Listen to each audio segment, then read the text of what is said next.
జ్యోతిషాస్త్రరీత్యా ద్వాదశ రాశుల్లో 4వ రాశి అయినటువంటి కర్కాటక రాశి మిత్రులారా, 2026 ఏప్రిల్ నెల మీ యొక్క శుభాశుభ ఫలితాల గోచార ప్రకారం ఎలా ఉంది అని అంటే, ఈ నెల గ్రహస్థితులు శని మరియు రాహు మీన రాశిలో 9వ స్థానంలో ఉండడం వల్ల ధర్మం, అదృష్టం, గురువులకు అనుగ్రహం మీకు పరీక్షగా ఉండే అవకాశాలు బాగా కనబడుతున్నాయి. కేతు కన్యా రాశిలో 3వ స్థానంలో ఉండడం వల్ల సాహసం, కమ్యూనికేషన్ పెరుగుతుంది. గురు మిథున రాశిలో ద్వాదశ స్థానంలో ఉండడం వల్ల ఖర్చులు, విదేశీయ సంబంధాలు పెరుగుతాయి.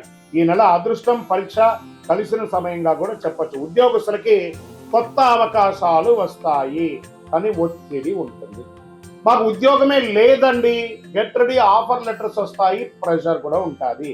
ఓహో, ఊహించుకొని నేను ఐటీ రంగంలో ఉన్నాను, నాకు లక్షల్లో శాలరీస్ వస్తాయి. ఆ రోజులు పోయాయండి. ఎవరు ఎంత జీతం ఇస్తే కనీసం ఆ ఉద్యోగంలో జాయిన్ అయిపోండి, తర్వాత చూసుకోండి. శాలరీ డిస్కషన్లో వచ్చేటప్పుడు ఒక మెట్టు దిగే ఉండండి, మీరు ఏమి కాదు, మంచి అవకాశాలు వస్తాయి. ఐటీ, సాఫ్ట్వేర్, సర్వీస్ రంగాల్లో మిశ్రమ ఫలితాలు ఉంటాయి. కొంతమందికి ఉద్యోగాలు వస్తాయి, కొంతమందికి ఉద్యోగం పోతుంది.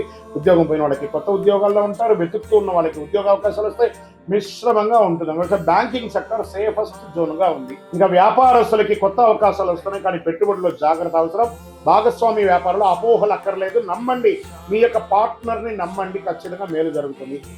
ఆర్థికంగా చూసుకుంటే ఆదాయం ఉన్న, ఖర్చులు కూడా ఎక్కువ ఉన్నాయి. శుభ కార్యక్రమాలైనటువంటి ఖర్చులు అంటే వివాహం, గృహప్రవేశం, ఇల్లు కొనడం, ఆస్తులు కొనడం లాంటి అవకాశాలు చాలా కనబడుతున్నాయి. ఇంకా షేర్ మార్కెట్ విషయానికి వస్తే ఈ నెల అనిశ్చితి ఉంటుంది. లాభాలు వచ్చినా నిలవకపోవచ్చు.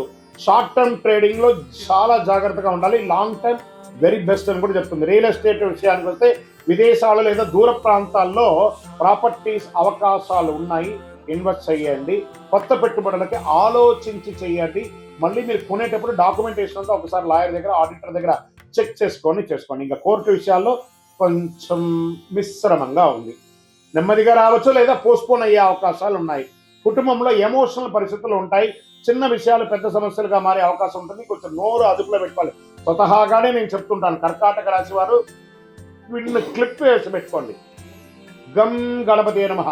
భార్య దగ్గర భర్త, భర్త దగ్గర భార్య, అన్నదమ్ములు, అక్కచెల్లి, కుటుంబంలో అందరూ కూడా ఎవరికి వాళ్ళు గం గణపతి నమః. ఎంత పిడుగు వచ్చి పడ్డా కూడా నాకు సంబంధం లేదు. మీరు ఉద్యోగం చేసే చోట, వ్యాపారం చేసే చోట గాసిప్స్ మాట్లాడకండి.